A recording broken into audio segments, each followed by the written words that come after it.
Assalomu alaykum rahmatullohi va barakatuh. Azizlar, bu ko'rib turganingiz ovozali joy namoz. U nima desanglar, men hozir ochib tayyorlab qo'ydim. Anchadan beri ko'pchilikda savol tug'iladi, bu nima funksiyani bajaradi deb.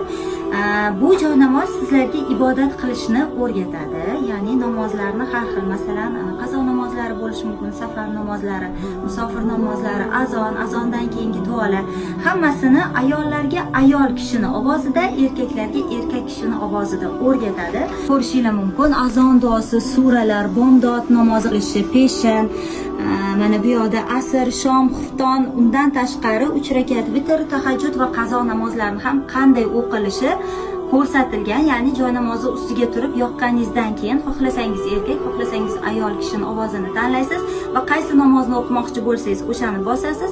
Undan u yog'iga hammasini shu ovoz sizga o'rgatib turadi. Batafsil yana ushbu profildan ma'lumotlarni olishingiz mumkin.